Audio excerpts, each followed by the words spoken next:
K Simmons is sharing the juicy details about Saturday night's most memorable prop.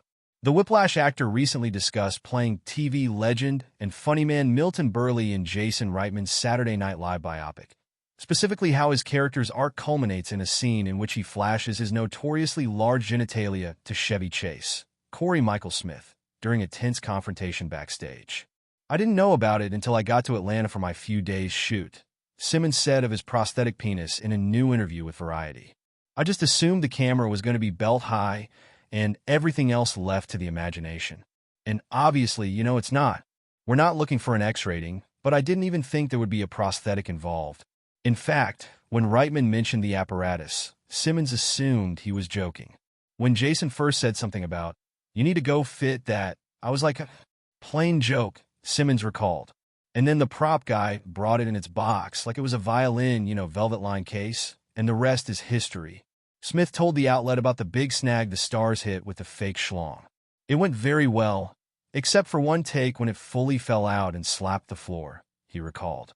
When, by the way, the cameras were on my face.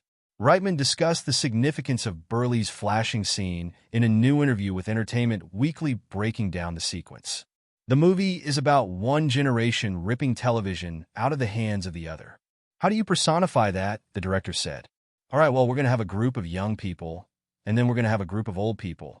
Milton Berle represents everything that television was." He continued, "He's the ghost of television past. He is vaudeville, he is radio, he is old variety shows, he is sexual harassment, he is all of these things. He will appear later on SNL and do the worst episode of all time. But for us on that night, he represents an idea, yet another barrier that these young people have to cross in order to get the show on air." Simmons echoed that idea in his interview with Variety. Along with the execs at NBC, he's everything that all these young, wacky, counterculture people are aiming to replace and are disdainful of, he said of his character. Berle was, as you know, by this time in his life, a pretty miserable son of a bitch and not ready to admit that he's on the way out, but he knows it deep down. The actor also said Berle and Chase are emblematic of their respective generations. Whatever respect there may have actually been for each other, there's no way they're going to admit or show any of it, Simmons told Variety. "It's that pissing contest on different levels. I think Chevy's disdain for Milton Berle and that world is just typical youthful arrogance. Nobody was funny until my generation came along." He continued, "Berle walks in with his cigar and his overcoat and his tuxedo and, still considers himself king of the hill, even though inside he knows he's sliding down. So many comedians have that sad, dark side. And as I researched, I found out what his childhood was like. This poor guy never had a chance to be a decent human being. He was not a happy guy." Reitman acknowledged that Berle and Chase probably didn't have this exact interaction in the moments leading up to SNL's first broadcast, but noted that since Berle was notorious for showing off his package, the fabrication was fitting for both of their character arcs.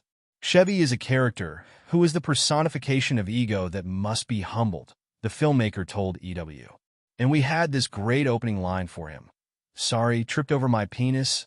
We thought if we're going to have young and old get into this challenge and have a scene that simultaneously was about the changing of the tides of television, but also about two men getting into a pissing contest about ego, it felt like the perfect construction." Saturday Night is playing now in theaters.